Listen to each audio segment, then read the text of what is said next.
He was tall and tough and stringy, with the shoulders of an axeman, broad and loose, with green hide muscles, and a hand shaped to the reins. He was slow of speech and prudent, something of a nature student, with the eye of one who gazes long across the saltbush plains. Smith by name, but long forgotten was his legal patronymic, in a land where every bushman wears some unbaptismal tag, and, through frequent repetition of a well-worn requisition, Smith had long retired in favor of the title, Got-A-Fag.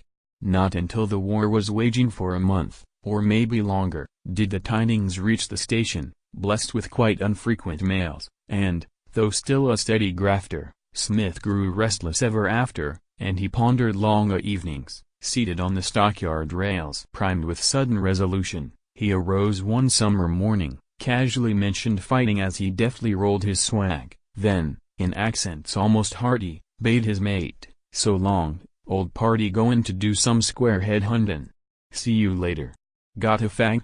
6 long, sunburned days in saddle, down through spinifex and saltbush, then a 2 days' railroad journey landed him at last in town, charged with an aggressive feeling, heightened by his forthright dealing with a shrewd but chastened spieler who had sought to take him down. Smart and stern describes the warlord who presided at recruiting. To him slouched an apparition, drawling, "Boss, I've got a nag risin' for good prod," he's counted.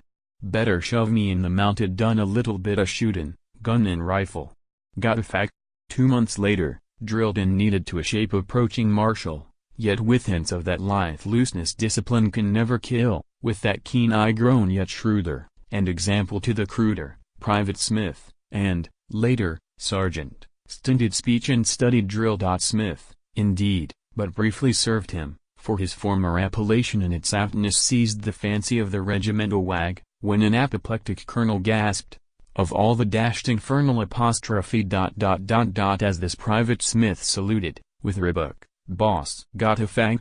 What he thought, or how he marveled at the familiar customs of those ancient and historic lands that met his eyes, he was never heard to mention, though he voiced one bold contention that the absence of wire fences marked a lack of enterprise. Soon his shrewd resource, his deftness, won him fame in many places. Things he did with wire and whipcord moved his company to brag, and when naught concerning horses called for knowledge in the forces came a herd, anxious message, "Hang the vet. Send Got-A-Fag."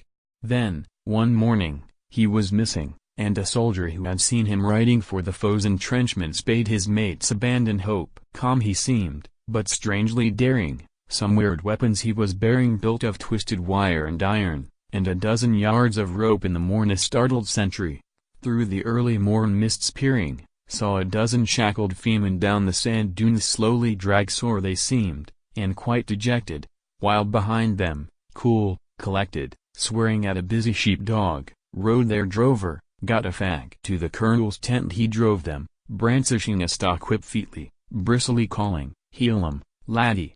While the warrior of rank sniffed, and then exclaimed with loathing, "What's this smell of clothing boring?" Said the drover, "Got 'em branded, broad arrow, offside flank." He drawled, "Stands for Australia, in the government brands an order.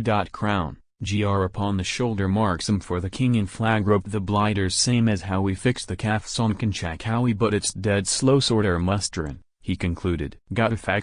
When the weary war is over, back to his old cattle station, if luck holds, he'll one day journey, casually drop his swag, drawling, "Been up yonder, fightin' apostrophe ... not much doin' apostrophe ... mostly skiddin' apostrophe ... Gimme drove in for excitement, one train dreadful, Got-A-Fag." But in that historic country, with its store of ancient legend, when they sit to talk at even, and grey-beards begin to wag, then among traditions hoary they will count the wondrous story of that wild Australian savage known to man as Got-A-Fag.